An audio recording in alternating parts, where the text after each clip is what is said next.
السلام علیکم۔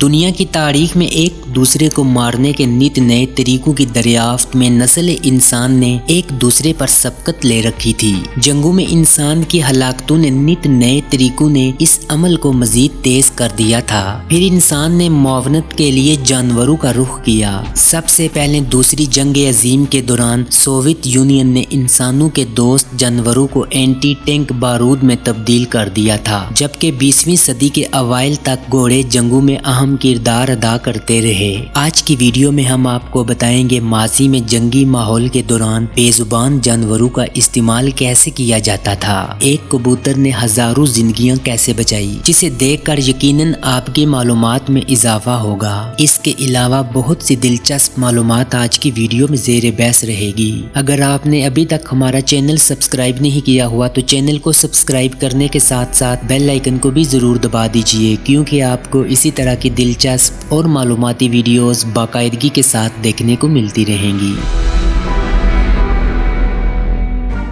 جنگ پونک دوم 201 سے لے کر 218 قبل مسیح میں اٹلی اور ہنی بول کے فوجیوں کے درمیان لڑی گئی۔ کہا جاتا ہے کہ ہنی بول نے رومیوں کے خلاف ہاتھیوں کا استعمال کیا تھا، جبکہ رومیوں نے اس کا حل یہ نکالا کہ اپنی صفوں میں حملہ آور ہاتھیوں کے گزرنے کی جگہ چھوڑ دیتے تھے، جس سے ہاتھی آرام سے آگے نکل جاتے۔ بالآخر ہنی بول کے ہاتھیوں کی تعداد کم پڑ گئی اور دیکھتے ہی دیکھتے وہ جنگ ہار گئے۔ ڈولفن کو کولڈ وار کے دوران 1960 کی دہائی میں امریکہ اور سوویت یونین نے جنگی مقاصد کے لیے استعمال کرنا شروع کیا تھا۔ انہیں بارودی سرنگوں اور غوطہ خوری کی شناخت کرنے کی تربیت دی جاتی تھی، جبکہ یہ کام آج بھی 21ویں صدی میں کیا جاتا ہے۔ جب روس نے یوکرائن کے خود مختار علاقے کو کریمیا پر مارچ 2014 میں قبضہ کر کے اپنے ساتھ ملایا تو کریمی نیوی نے ڈولفن پروگرام کو بھی نشانہ بنایا تھا۔ اس کے علاوہ چوہے اور چوہیوں کو بھی دنیا کی افواج میں شامل کیا گیا تھا۔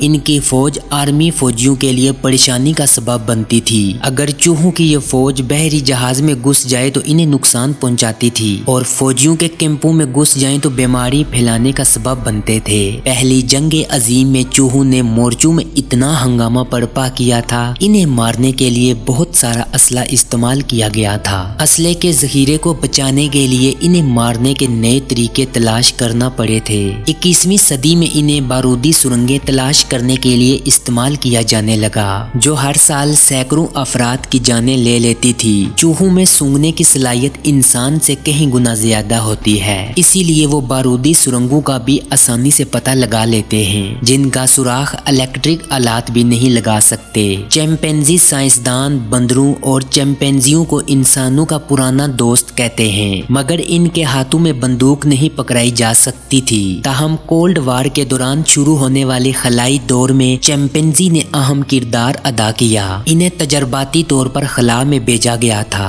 جبکہ آج سے کئی سال پہلے کبوتروں کو جنگوں میں پیغام رسائی کے لیے استعمال کیا جاتا تھا۔ پہلی جنگ عظیم کے دوران مغربی محاذ کے دور دراز مقامات پر کبوتر اہم پیغامات لے کر ان مقامات تک پہنچانے کا ایک اہم ذریعہ ہوا کرتے تھے، جہاں پر ٹیلی گراف کی سہولت میسر نہ تھی اور انسانوں کا آنا جانا بھی مشکل تھا۔ اس جنگ میں شرائمی نامی کبوتری نے قریب 2000 امریکی فوجیوں کی جان بچائی تھی۔ دوسری عالمی جنگ میں برطانوی خفیہ ادارے AI5 نے کبوتروں کے ذریعے خفیہ پیغام رسائی سے نپٹنے کے لیے فضاؤں میں عقاب چھوڑے تھے۔ بعد ازاں منظر عام پر آنے والی دستاویزات سے یہ معلوم ہوا ہے عقاب کسی ایک بھی دشمن کبوتر کو گرانے میں ناکام رہے، تاہم دشمن کبوتروں کو جنگی قیدی ضرور بنایا گیا تھا۔ انگراہیم کے علاقے میں ایک جوڑے کو چہل قدمی کے دوران ایک کھیت سے کیپسول ملا، جس میں موجود مواد اچھی طرح سے محفوظ تھا۔ یہ کیپسول ایلومینیم کا بنا ہوا تھا۔ انہوں نے اسے ایک انتہائی غیر معمولی دریافت قرار دیا۔ ان کا مزید کہنا تھا کہ انہوں نے ایسی کوئی چیز آج سے پہلے نہیں دیکھی۔ تحقیق کے بعد پتہ چلا کہ اس کیپسول کے اندر ایک خط تھا۔ جوڑا اس خط کو لے کر قریبی میوزیم میں آیا، جو اوربی میں پہلی عالمی جنگ کے دوران خون خون ریزی لڑائیوں کے بارے میں قائم کیا گیا تھا۔ یہ جنگ 1914 سے لے کر 1918 تک جاری رہی تھی۔ یہ خط جرمن زبان میں لکھا گیا تھا۔ انگرائم میں تعینات ایک فوجی کی طرف سے اپنے افسر کو بھیجا گیا تھا، جبکہ اس خط میں فوجی نقل و حرکت کی تفصیلات بیان کی گئی تھی۔ بظاہر یہی لگتا ہے کہ یہ خط 1910 میں لکھا گیا تھا یا پھر 1916 کی دہائی میں۔ اس خط کو کبوتر کے ذریعے بھیجا گیا تھا۔ بدقسمتی سے یہ کبوتر اپنی مطلوبہ جگہ پر نہ پہنچ سکا، جبکہ کبوتر بازی کا سب سے بڑا عالمی تجارتی میلہ جرمن شہر ڈورٹمنڈ میں منایا جاتا ہے۔ دنیا کا سب سے مہنگا کبوتر گزشتہ سال 15 لاکھ امریکی ڈالر میں فروخت ہوا۔